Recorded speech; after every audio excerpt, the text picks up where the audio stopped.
저희가 말하는 이제 감염 질환은 항상 그 병을 일으키는 바이러스나 세균도 중요하지만 그 환자 개개인들의 면역력도 꽤 중요합니다. 저는 이제 소아청소년을 전문으로 보고 있는데요. 그럼 지금과 같은 계절에는 정말 거의 대부분의 매일 환자들이 감기 환자들입니다. 그러니까 어린 애기들이죠. 그러니까 당연히 열난다든지 아니면 지금 또 생각보다 일찍 독감이 유행하고 있기 때문에 그런데도 불구하고 아마 저도 마찬가지일 거고요. 저 말고도 이제 소아를 전문으로 보시는 소아 의사 선생님들은 더더욱 말할 것도 없습니다. 그러니까 적어도 하루에 감기나 독감 환자들, 폐렴 환자도 마찬가지인데요. 이렇게 적어도 수십 명에서 많게는 이렇게 100명 이상의 아이들을 진료보지만 막상 다행히 진료를 보는 한의사나 의사 선생님은 감기든 독감이든 폐렴에 옮지 않거든요. 그 이유는 당연히 이제 무수히 많은 바이러스나 이런 게 접촉을 하더라도 다행히 정상적인 면역력을 유지하고 있으며 감기든 독감이든 이제 폐렴이든 걸리지 않는다는 거죠. 그리고 또 하나는 이런 계절적인 영향도 꽤 많이 작용을 합니다. 그러니까 이렇게 바이러스나 세균들은 이렇게 1년을 주기로 해서 조금 더 많이 유행을 하는 시즌들이 있습니다. 그러니까 지금과 같은 날이 추워지며 이 시기부터 내년 봄 때까지는 이런 감기 바이러스들 그리고 또 조금 있으면 인플루엔자라는 독감을 일으키는 바이러스가 유행을 하고요. 또 마찬가지 지금은 로타라고 해가지고 이렇게 장염을 일으키는 항상 보면 1년을 주기로 이렇게 유행을 하는 바이러스들이 있습니다. 그렇기 때문에 유행하는 그런 감염원의 면역력이 취약한 그렇기 때문에 항상 아이들이나 노인분들이 조금 더 감기로 인해서 병원이나 한의원에 많이 내원을 하게 되거든요. 그래서 어쨌든 저희가 이렇게 감염하는 바이러스를 어떻게 인간들이 그러니까 함부로 조절할 수는 없습니다. 대신 제가 좀 전에 얘기했듯이 그럼에도 불구하고 매일같이 감기 환자, 독감 환자를 진료보는 대부분의 의사든 한의사들은 그냥 전혀 걸리지 않고 잘 지내는 거는 결국 면역력이 좋으면 크게 이렇게 접하더라도 모르고 잘 이겨낼 수 있거든요. 그렇기 때문에 면역력 유지에도 조금 더 신경을 써주시면 좋을 것 같습니다. 제가 생각했을 때는 독감 감기가 독감이 아닐까라고 생각도 되기도 하는데 원장님들께서 자세히 알려주실까요? 네, 일반인들이 많이 독감은 독감 감기의 준말로 생각을 하시는데요. 네. 저 역시나 생각해보면 의학을 전공하기 전이 사춘기 때나 그럴 때는 그렇게 생각했던 것 같아요. 독감은 독감 감기의 준말. 근데 어쨌든 증상으로도 보면 이제 지금 MC님이 얘기하신 게 어느 정도 일리는 있습니다. 그러니까 독감의 증상들은 훨씬 더 감기에 비해서는 일반적으로 고열이 난다든지 두통이 심하다든지 몸살이 심하다든지 그러니까 훨씬 더 심한 게 맞습니다. 대신에 이제 저희가 보통 독감은 인플루엔자라는 이제 원인 바이러스가 아예 감기하고는 조금 많이 틀리거든요. 그렇기 때문에 이제 원인과는 조금 달리 보고요. 또 하나는 이제 증상에서도 많이 차이점이 있습니다.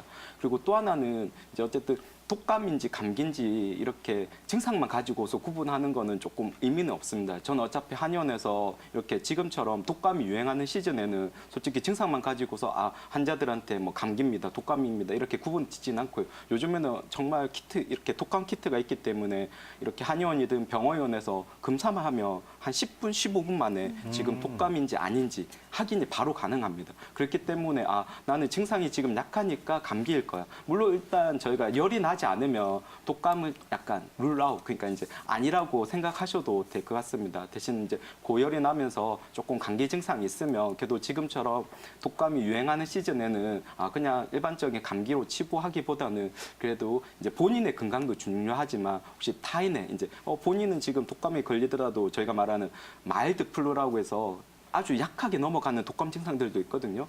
거기에 해당되지만 막상 내가 주변에 이렇게 옮겼었을 때 아주 면역력이 약한 아이들이든 노인들은 정말 심하게 고생할 수 있으니까 그래서 저는 독감이 유행하는 시즌에는 혹시라도 열이 나고 감기 증상이 있으면 그래도 병원이든 한의원에서 이렇게 독감 검사를 해보시는 게 좋을 것 같고요. 그리고 또 하나 이제 많이 받는 질문 중에 하나인데 독감 접종을 하면 이제 예방되지 않느냐.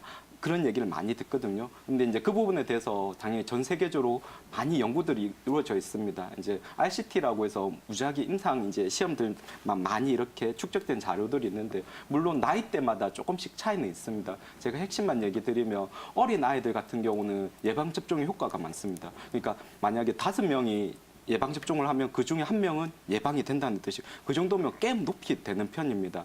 근데 이제 성인들 같은 경우는 예방접종의 효과가 71명이 맞았을 때 1명 정도 예방을 받는다고 하거든요. 그러면 조금 미미한 편입니다. 예.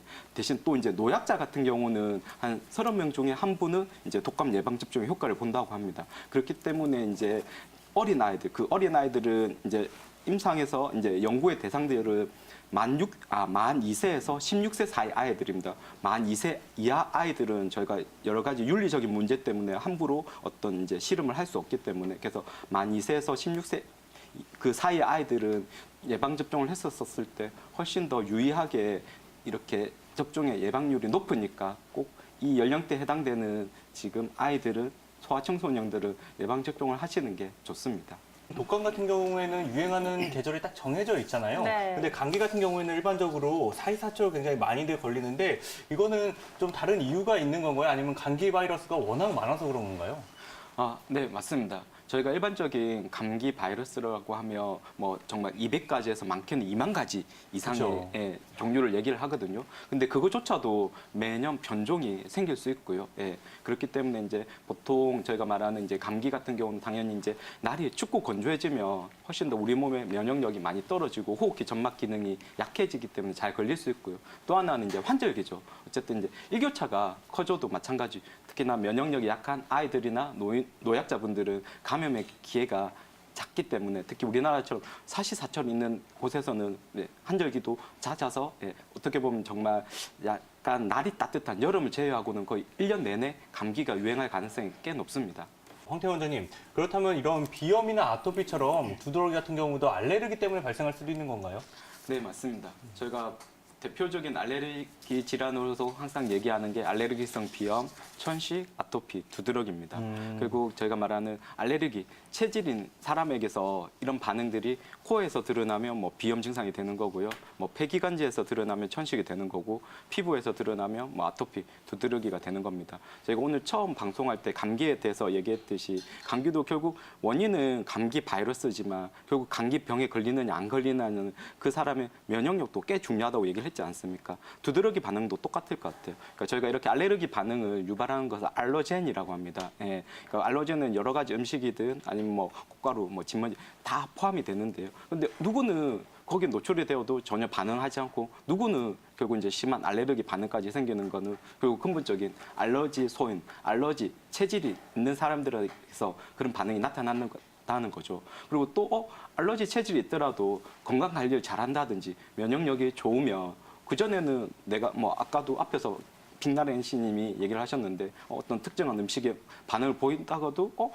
그 뒤에는 또 안 보이는 경우도 있거든요. 그렇기 때문에 항상 체질이라는 것들은 매번 평생 똑같진 않고요. 예, 개선이 되기도 하고 악화가 되기도 하고 어쨌든 그런 부분에 있어서는 요즘 말하는 건강이나 이제 면역력 유지에 꼭 영향을 받기 때문에 어쨌든 두드러기는 이제 체질 때문에 생기는 알러지 질환의 일부라고 이해하시면 쉽습니다. 네, 개개인의 체질에 따라서 알레르기 때문에 발생할 수 있는 질환 중에 한 가지다라는 사실도 참고해 보시면 좋을 것 같은데요. 평소에 황 원장님께서 약물의 오남용 굉장히 주의해야 한다라고 강조를 해주시는데 그럼요. 그렇다면 원장님 이 두드러기도 약물에 의해서 발생할 수 있을지 좀 이 부분 자세히 설명을 해주실까요? 네.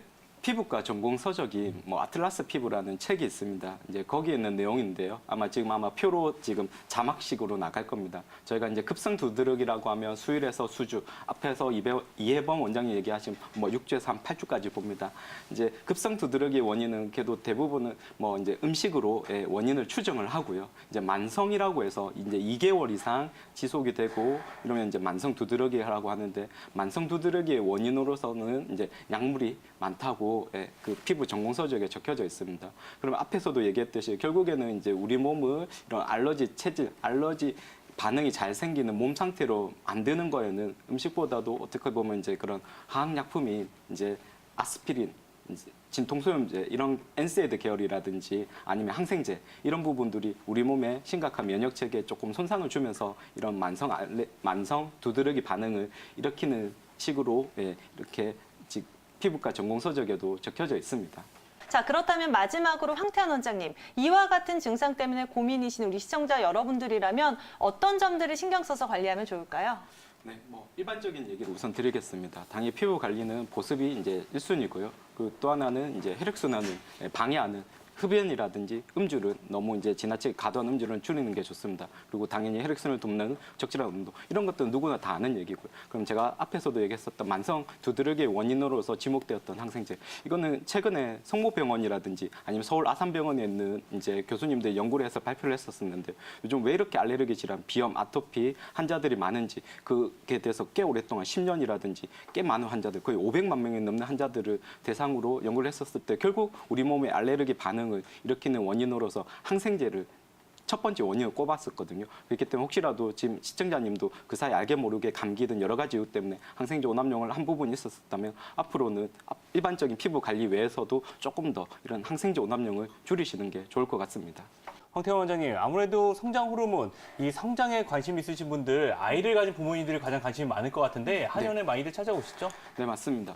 저 같은 경우는 매일 이런 아이들을 진료보고 치료를 하고 있는데요. 일단은 저 같은 경우는 성장 호르몬이 잘 분비되게끔 치료하기보다는 그 아이의 건강 상태를 최적으로 만드는 데 포커스를 맞춥니다. 무슨 얘기냐고 하면 어린 아이들 중에서 잠을 푹 못 자고 수시로 깨는 아이들이 꽤 많습니다. 그건 이제 야제증이라고 하거든요. 그럼 그 아이들은 우선은 잠을 푹 자게 만들면 저절로 키도 잘 크고 이렇게 건강 상태에 꽤 잘 이제 좋은 효과를 보입니다. 대표적인 처방은 기비타민이라든지 감백대죽탕을 쓰고요.